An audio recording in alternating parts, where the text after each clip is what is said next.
Hey y'all, welcome and or welcome back to my channel. My name is Janae, if you didn't know, and today's video is another missing persons case. So if you're ready, let's go. So today's video is going to be a Jane Doe case, but it's a Jane Doe who actually did end up getting her name back. So we're just going to go ahead and hop right on into the video. On January 28, 2012, the police will be called to 1775 Hurst Street in Opelika, Alabama, because one of the residents there had found skeletal remains. So once the police got there, they obviously did their investigation and they first found a skull. And after doing a little bit more searching, they would find more human remains just scattered about. And along with those human remains, they found a small pink t-shirt. It had little hearts as buttons, and it also had little ruffles as well. And not too far away from that, they will also find a small bundle of curly black hair. So these remains will be taken to the medical examiner's lab in Quantico, Virginia, where they will be assessed, where it will be determined that these bones were from that of a little girl between the ages of 4 and 7 years old, and that she was of African American descent. Now, during the autopsy portion of the exam, it was found that whoever this child was, she suffered multiple fractures. There was upwards of 15 fractures on this child in all multiple stages of healing, all caused prior to her death. There were fractures on her arms, legs, shoulders, ribs, and her skull. And it was determined that the baby was possibly blind in her left eye because of a fracture around the eye socket. And all of these were due to blunt force trauma. And it was also determined that she was probably more than likely malnourished as well. Due to these autopsy findings, it was determined that her cause of death was homicide and that she possibly died between the summer of 2010 and 2011.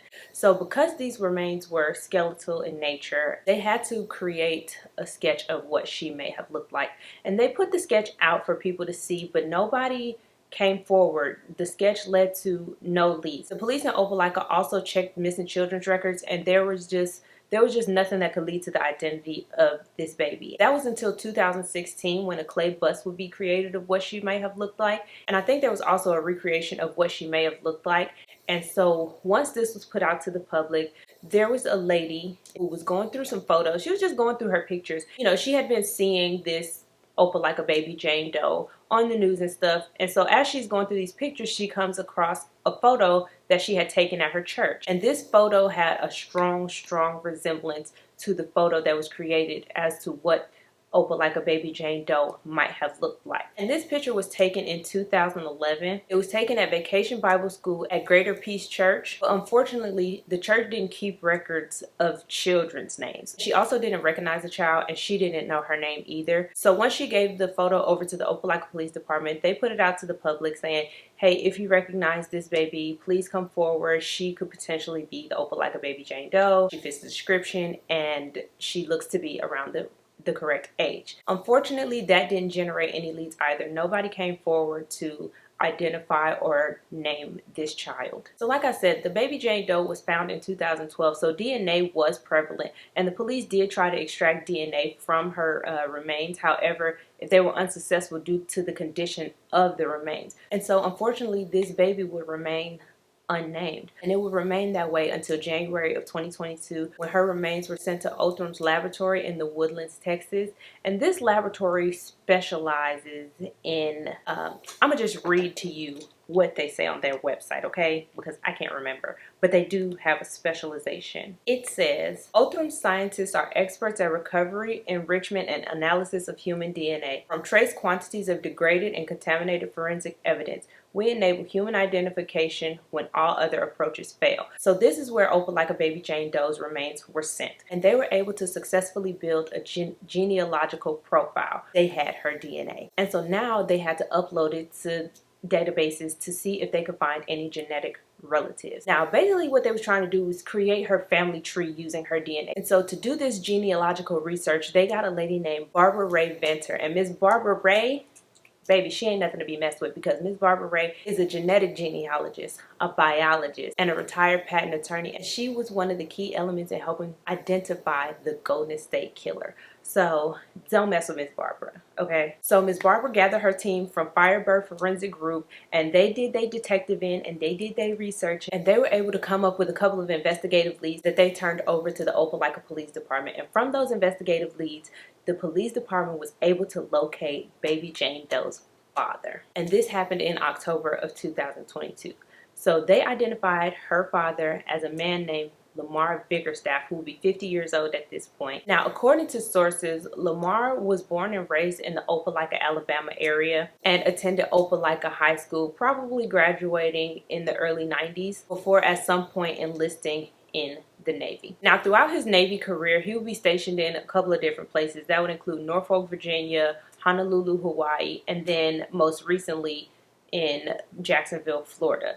So during his time in Norfolk, Virginia, he would meet a woman named Sherry Wiggins. And at the time he met her, she was around 19 or 20 and he was around 32, 33. And I don't know if they formed a relationship or if they just hooked up one or two times, but whatever it was, it didn't last long, because just 4 months later, in May of 2006, he would actually end up marrying a woman named Ruth. And I don't know if him and Ruth was together this whole time, like when he met Sherry, or if they met after him and Sherry and they just had like a little quick whirlwind romance and got married within 4 months of knowing each other. I don't know. But nonetheless, he married a lady named Ruth, and now she would be Miss Ruth Biggerstaff. And from then on, Ruth and Lamar would continue living their married life, and Lamar would continue his career in the Navy just up until December of 2022, when the Opelika police detectives came to the naval base where he was stationed at in Jacksonville, Florida now, to talk to him because they had just identified him as the father of a baby whose remains had been found. So once they go to talk to him, they're talking to him and telling him the situation, and they tell him that they have found out that he's the father of a baby whose, remains have just been found. And they're informing him on the death of his baby girl. And so now they're like, can you tell us what her name is? Da da da da. And he's like, actually, I can't. I don't know what you're talking about. I don't know. So he basically is not able to provide any information that leads to the identity of his baby girl. And so once they're done talking to him, they go talk to his wife, Ruth. And Ruth pretty much offers up the same story. She said that she didn't even know his daughter, and she has no idea who the baby's mother could even be, and she just has no idea. And so police are probably thinking, like I was thinking, like, okay, well, if him and his wife don't know the daughter's name, the wife don't even know the daughter, like maybe the mother had the baby and didn't tell Lamar that she was pregnant, right? So they go on a hunt and they try to locate the baby's mother, and they end up narrowing the search down to a few people until they reach the conclusion that the baby's mother's name is Sherry Wiggins. She's 37 years old at this point and lives in Baltimore, Maryland now. So they go to Maryland also in December of 2022, and they get to talking to Sherry. And she said that she was pregnant, and she indeed did give birth to a baby girl in January of 2006 who she named Amora Javea Wiggins. And now the baby had her name. But now the police have to investigate because she is no longer with us. And so the police informed Sherry that her baby is no longer living. And it's unclear how Sherry took this news, but it is said that she had no idea about the Opelika baby Jane Doe. She didn't know. But the police wanted to know, like, how did you not know that your baby was missing? Like, how do you not know? And it was at this point that Sherry provided documentation that she had actually lost custody of Amora. And she had lost custody in 2009 to Lamar and Ruth.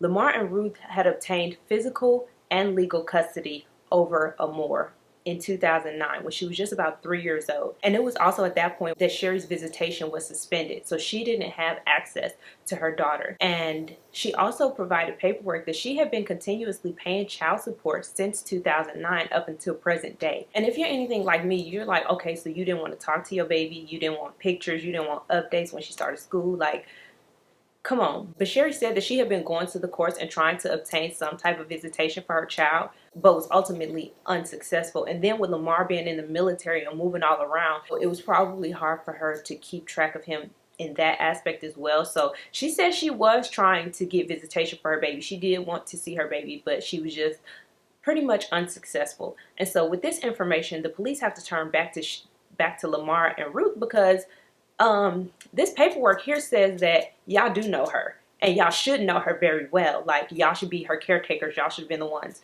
who were providing for her. So the next step in the investigation was to actually go to the places where Lamar and Ruth had lived previously and check school records, doctor's records, pediatric clinics and stuff like that. And it was found that Amore had never been in school. She had never been to the doctor. There was literally no record of her entering the school system or being treated for anything, not an ear infection, not a nose run, like a cold, nothing. And on top of all of that, she was never reported missing. And so with all of this information gathered, the police on January 17th, 2023, so just like a week ago, arrested Ruth Bickerstaff and Lamar Bickerstaff. So they're charging Lamar with felony murder, and they're going to charge Ruth with failure to report a missing child. They're both currently being held at the Jacksonville, Florida Sheriff's Office, awaiting extradition to Alabama since they waived the extradition rights. And I think they're being held without bond too. So, but I need to know why they're not charging Ruth with felony murder as well. Because what if she was the one who actually caused harm to Amore? What if it wasn't the dad and he was just like the bystander? You know, what if it was both of them? What if, you know what I mean? And this when I said, I don't know if he was cheating on Ruth with Sherry or not, but this is a part of the reason why I said that, because was Sherry upset that this baby came out of an encounter that happened while they were together? But if that's the case, then Ruth, you shouldn't have married him if you was going to have this type of animosity. You know what I'm saying? And why did y'all seek custody of the baby if y'all wasn't going to do right by her? And I don't know why she was taken away from her mother. I don't know. It could be because Lamar was married and he was in the Navy. So it was probably maybe a more stable household, and not necessarily that Sherry was a bad mother.